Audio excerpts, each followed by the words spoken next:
အားလုံးပဲမင်္ဂလာပါခင်ဗျာကျွန်တော်ဒီနေ့ share ပေးခြင်းတဲ့အကြောင်းအရာကျွန်တော်တို့ procurement management မှာကျွန်တော်တို့မဖြစ်မနေကျွန်တော်တို့သိတဲ့ကျွန်တော်တို့ supplier တွေကို selection လုပ်တဲ့အချိန်မှာဘယ်လို criteria မျိုးနဲ့ကျွန်တော်တို့ selection လုပ်ခဲ့လဲပေါ့နော်အဲ့တော့ကျွန်တော်တို့ selection လုပ်တဲ့အချိန်မှာကျွန်တော်တို့သတ်မှတ်ထားတဲ့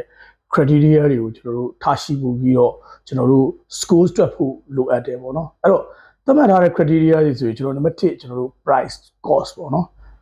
အဲ့တော့နောက်တစ်ခုအနေနဲ့ကျွန်တော်တို့ quality ကောင်းမှုကိုအရေးကြီးတယ်ပေါ့နော်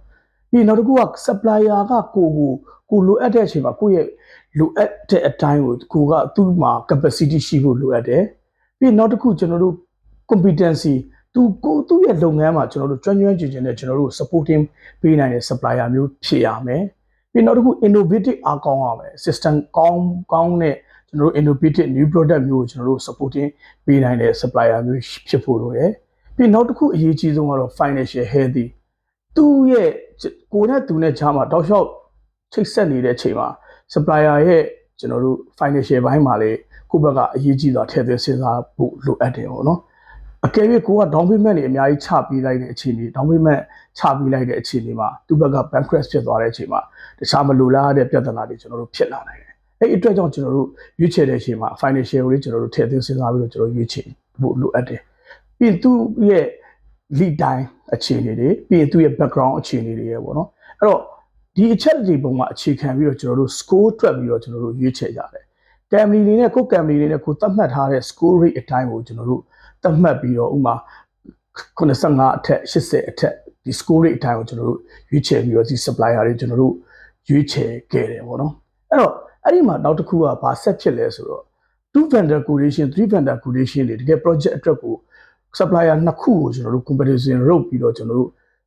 service လုပ်တဲ့အချိန်မှာ management ကို service လုပ်တဲ့အချိန်မှာကျွန်တော်တို့အရေးကြီးဆုံးတွက်ချက်မှုတစ်ခုလိုအပ်တယ်အဲ့တော့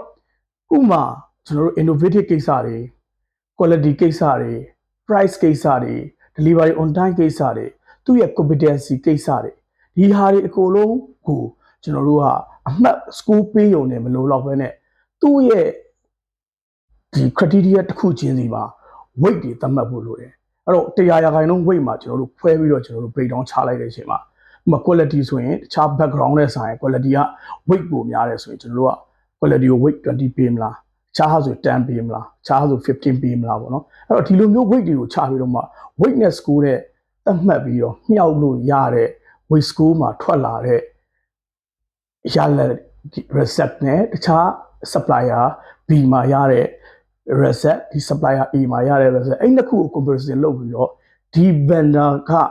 qualify ပိုဖြစ်ပါတယ်ဆိုတော့ချိကပ်မှုမျိုးနဲ့ကျွန်တော်တို့က2 vendor quotation တော့3 vendor quotation တော့ကျွန်တော်တို့က management ကို service လုပ်လို့ရတယ်ပေါ့နော်အားလုံးကိုကျေးဇူးတင်ပါတယ်